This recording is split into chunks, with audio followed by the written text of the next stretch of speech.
Hi, I'm Andy, co-founders of Foco Academy, functional health and wellness coaches.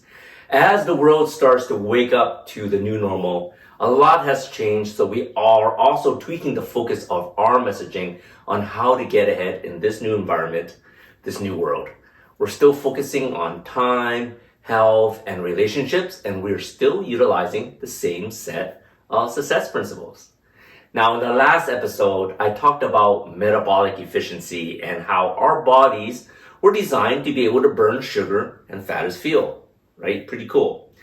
I talked about blood sugar and how high blood sugar levels can cause inflammation that can lead to chronic conditions such as heart problems, type 2 diabetes, and even kidney problems, which can also increase your risk of getting severely sick if you're infected by COVID or any other virus for that matter.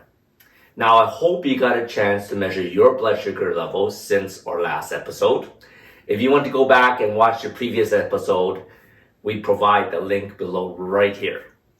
Now, statistics show that 1 out of 10 adults in the US is type 2 diabetic, and every 1 out of 3 people are actually pre-diabetic, which means that their blood sugar level is over 100. In our last episode, we talked about how we use the Keto Mojo to measure our own blood sugars. And if you haven't got yours yet, make sure you get one, and the link's provided below. You're going to need this to move on to measure your blood sugars. For most of you, your number is either going to be around 100 or slightly under. If you have a number between 75 to 85 milligrams per deciliter, congratulations! Your body is metabolically efficient and you can burn both sugar and fat as fuel, which also leads to less inflammation and a much lower chance of developing chronic conditions. However, if you are in the 30% of the population, more than likely your number is over 100, meaning that you are pre-diabetic. Just because you're not type 2 diabetic yet, you are on a road to chronic conditions if you don't make lifestyle changes starting today. Well, I'm going to talk about 3 simple ways to help lower your blood sugars today if you are in that pre-diabetic level. The first one is pretty obvious. It's exercise. Now, I'm not going to say you need to join a gym or start hitting weights right away. If you haven't exercised for a while, more than likely you're going to injure yourself. So if you haven't exercised for a while, I suggest you just go out for a morning walk or even a morning hike. A morning walk not only improves your insulin sensitivity and helps lower your blood sugar, it has many other benefits. You breathe in the fresh air rather than the stale circulated air that we've been breathing in our home for the last 17 months, right?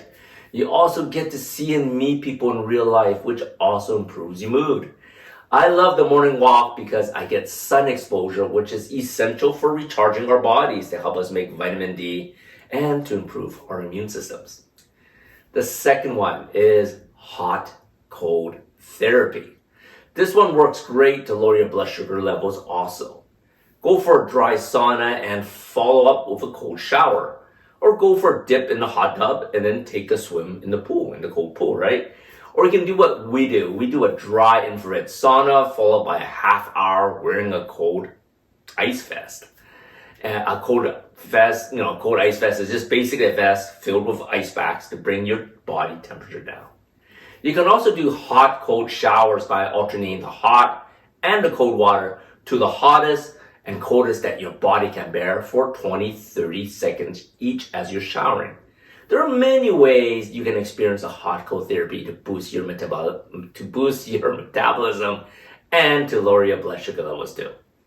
And the third one is a pretty big one. Many people have tried it at least once and usually fail. And that's going to be the ketogenic diet.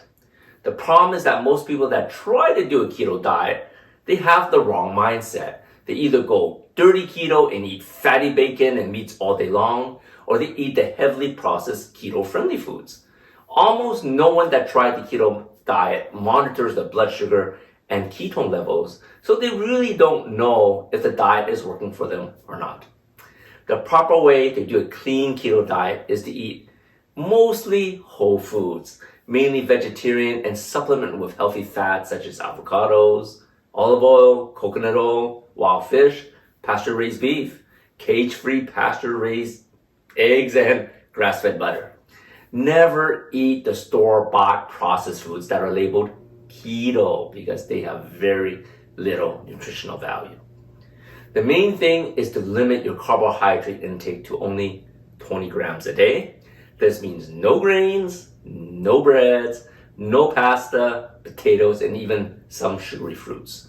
The ketogenic diet, when it's done right, normalizes blood sugar levels very, very quickly, and for some can even reverse type 2 diabetes. But for most people, a ketogenic diet is, to be honest, pretty extreme and probably not for everyone. Instead, what I suggest is you start by maybe just limiting your daily carb intake to, say, 100 grams a day. That may be as simple as giving up rice or pasta at dinner. You will find that your blood sugar will slowly come lower with just this one simple dietary change. I recommend that you download the app Chronometer. It is a food tracking app that not only tracks nutrients from the foods that you eat, but also the protein, the fat, and most importantly, the carbohydrates, right? After tracking your food for about 2 weeks, you'll have a pretty good idea how much 100 grams of carbohydrates is per day. Now, elevated blood sugars will cause chronic illness in the future. There's no dispute about that. The best way to live a long and healthy life is to manage your blood sugar levels now. When your blood sugar levels get too high, you will develop type 2 diabetes. Your doctor will most likely tell you that diabetes cannot be cured, but it can be managed with drugs for the rest of your life. Well, if you believe this story that your doctor gives you, I can guarantee you that you will not only develop other chronic conditions in the future, such as high blood pressure, obesity, heart problems, nerve damage, and even ultimately kidney failure, requiring more and more drugs to take care of your weakening body and at the same time destroying your body even more over time. Now, in the next episode, I'm going to talk about 3 foods that you can eat that's going to lower your blood sugar levels naturally.